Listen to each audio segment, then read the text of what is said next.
Hello and welcome to another Doctor's Assistant 1 video, and today I'm doing the behind the scenes so far to Witch of the Well part 3 of 4, so we've just got one part to go now.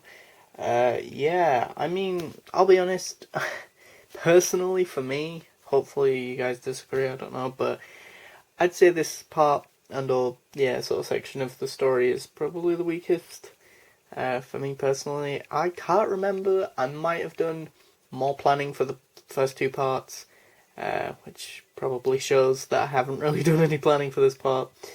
But yeah, so it's a bit all over the place, or a little bit more all over the place, I guess. The cliffhanger being, of course, that they summoned the witch, and that. So yeah, that's a thing.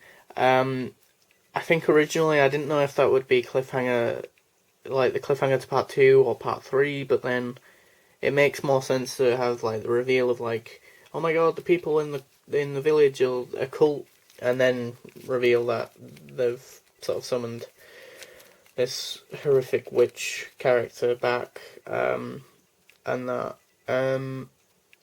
yeah, and I can't remember now if I'd mentioned this in the previous behind the scenes so far video, but either way, I may have gone on about obviously stories of Doctor Who that covered witches, and obviously the main title is Witch from the Well, which is Witch of the Well, Witch of the Well, Witch of the Well. Well, either way, there's a Big Finish audio that's called something very similar, and with the Eighth Doctor, funnily enough, and then I was like going over some other episodes that have witches, and Shakespeare Code came to mind immediately, but then the Witch Finders was obviously an episode that I totally forgot about, which kind of maybe says something about that episode.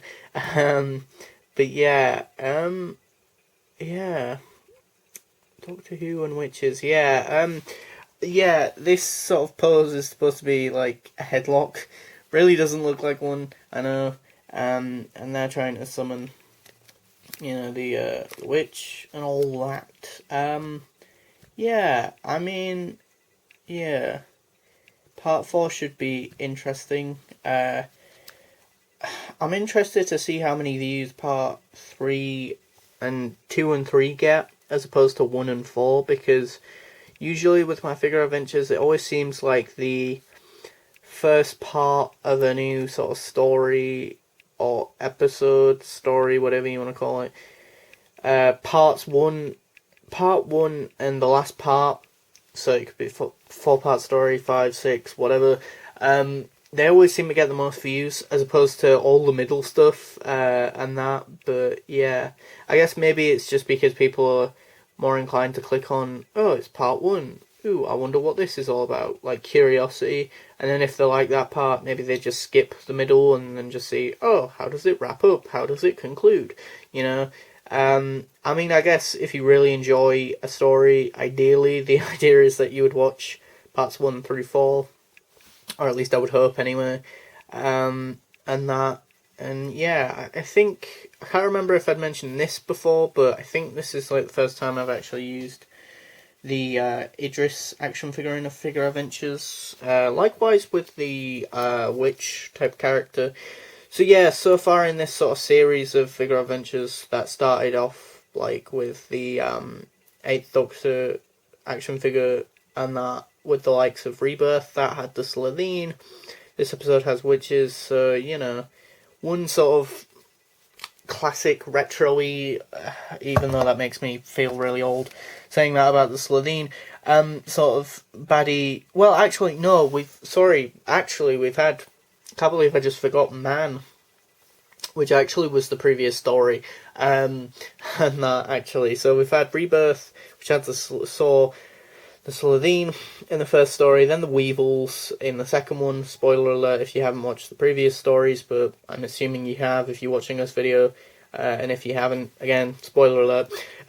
The Weevils, and then sort of action figures as like these mutated people, and then witches. So it's been diverse enough, I think. I haven't really used traditional Doctor Who baddies, really. I mean, again, the witches were in Series 11 in The Witchfinders, and then prior to that, the last Doctor Who encounter with the witches, to my knowledge, was Shakespeare Code. Then like the Big Finish audio, maybe comics, maybe you could have had a Ninth Doctor comic with a witch. I don't know. I don't think there is one, but anyway, yeah. So the Doctor's gone back to the church. Here he is, Mr. Doctor Dude. And the reason why I keep saying the Eighth Doctor action figure as opposed to the Eighth Doctor is just because in my head I'm just like picking whichever Doctor action figure I want in any given sort of series or story or whatever. That doesn't really mean that that's that incarnation of that Doctor, if that makes sense, you know? Hence the reason why I don't go, oh, this is the Eighth Doctor, because then it's like I'm locked into trying to have these figure adventures feel more like a Big Finish audio maybe, or feel like that character is that way, you know, like this feels, you know, like uncharacteristic for the Eighth Doctor because he's a bit more funnier or a bit more darker, even though the Eighth Doctor is both those things. But yeah, I'm interested to see myself how I'm gonna wrap up the story and conclude it. You know, parts 1 and 2 were good. I really enjoyed those two. The next part, I'll definitely try and wrap up this one, get this one wrapped up before October, or before the end of October. I don't mean before October, as in like still in September I'll do part 4. That would be kind of mad, considering of this recording there's only literally tomorrow left of September. So, yeah, and then, yeah, I know Gwen didn't do much in this episode, besides be captured, I guess. Yeah.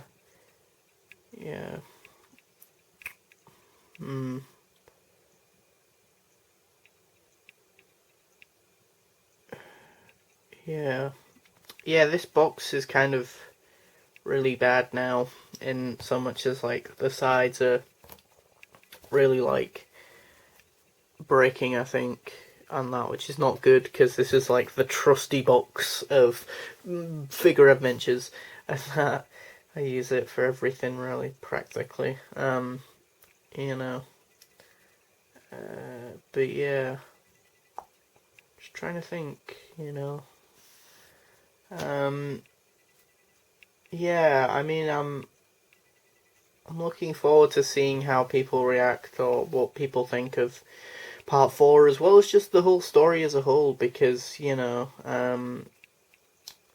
it's kind of weird to me to think that, like, yeah, like, people who watched the original show back when that aired, like, would they critique and or criticize one part of a story, you know, like Robot Part 1? Would someone be like, oh my god, Tom Baker's terrible, just based on that one, you know, part, you know, or part 2, you know, that's only like half of the story, or like 1/4 of a story if it's a 4-part story, or whatever, you know.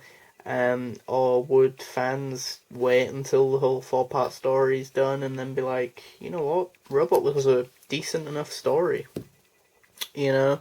Or would they critique each part individually? I'm just curious, because obviously, as someone who only has grown up with the new series, every time there's an episode, everyone just seems to critique every episode as they come out. Even the 2-parters, really, most people don't seem to be patient enough to just wait for the next part and then be like, the whole thing was good, or the whole thing was bad, or, you know, it was 50-50. I liked the first half better than the second half, or vice versa. I liked the second half more than the first half. But yeah, and it's supposed to be snowing as well in the village. Snowing. I don't know why I added that. I just kind of did, you know, just to add a little bit more, for lack of a better term, texture, I guess, to the world that I built, I guess. Yeah. Thanks for watching. Comment, rate, and subscribe.